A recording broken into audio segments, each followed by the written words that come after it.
বছর ঘুরতে না ঘুরতেই বেহাল অবস্থা রায়দিঘির দিঘির, যার জেরে মন খারাপ পর্যটকদের।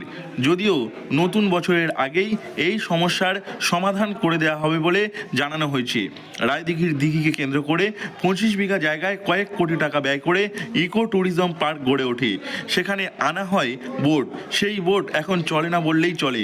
পার্কের একদিকের রাস্তাও তৈরি হয়নি। আমরা স্কিম দিয়েছি, একটা দিকে রাস্তা আমাদের পেপার ব্লক এখনও বাকি আছে, ওটা সুন্দরবন উন্নয়ন পর্ষদ থেকে খুব শিগগিরই হয়ে যাবে। আর ওখানে আমাদের যেসব ছেলেপুলেরা ওখানে কাজ দেখাশোনা করতো, সেই 100 দিনের কাজে বেশিরভাগ গেছিলো, কিন্তু অনেকদিন 100 দিনের কাজ পাচ্ছে না, যার জন্য আমরা কিন্তু তবু 50 সমিতির পক্ষ থেকে যাদেরকে রাখা হয়েছে।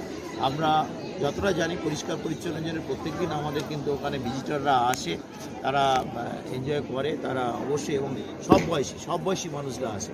সকালে গিয়ে আপনারা দেখবেন কেউ মর্নিং ওয়াক করছে, বয়স্ক মানুষরা। চারিদিকে আবর্জনা, ভাঙা পরিকাঠামো সব মিলিয়ে ক্ষোভ বাড়ছে পর্যটকদের মধ্যে। যে জায়গাটি পর্যটকদের আকর্ষণের কেন্দ্রবিন্দু হওয়ার কথা ছিল, সেখানে অযত্নের ছাপ স্পষ্ট, নেই নজরদারি। এ নিয়ে রায়দিঘির বিধায়ক ডক্টর অলোক জলদাতা জানিয়েছেন, শীঘ্রই সাজিয়ে তোলা হবে ইকো ট্যুরিজম পার্কটিকে। কর্মীরা কাজ করবেন এখানে। নতুন বছরে আরও সুন্দর হয়ে উঠবে পরিবেশ। দিঘিটি মিরিক লেকের আদলে তৈরি করা হয়েছিল। জায়গাটা খুবই সুন্দর, আমরা এখানে মাঝে মধ্যে টাইম স্পেন্ড করতে আসি এমনিতেও, কিন্তু এই যে রাস্তাটা আছে ওই চারধারটা কমপ্লিট হয়ে আছে, যে লাইট বসানো বলো, বসার জায়গা সব কিছুই আছে।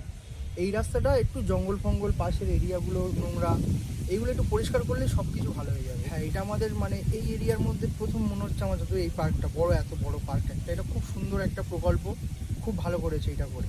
মানে এসে ভালো লাগে, এখানে এত বড় পার্ক, কিন্তু একটু পরিষ্কার পরিচ্ছন্নতা হলে আরো ভালো লাগতো, অনেকে আসতো। দিঘির গেটটি তৈরি হয় একটি পাতার আদলে। প্রায় 70 বিঘা জায়গায় দিঘি ও পার্ক 25 বিঘা জায়গায়। বিশাল পরিকাঠামো চালিয়ে যেতে সুন্দরবন উন্নয়ন পর্ষদ, দক্ষিণ 24 পরগনা জেলা পরিষদ, রাজ্যের পর্যটন বিভাগ সহ একাধিক দপ্তর কাজ করে। বর্তমানে আমূল বদলে ফেলা হয় দিঘিটিকে। গাছের ছায়ায় ঘেরা এই দিঘিতে দিনের বেলায় সবসময় শীতল বাতাস প্রবাহিত হয়। তবে সমস্ত কিছু সরিয়ে আবার নতুন রূপে গড়ে উঠবে এই দিঘি, এই আশায় বুক বাঁধছেন সকলেই। রায়দিঘি থেকে নবাব মল্লিকের রিপোর্ট, লোকাল 18 বাংলা।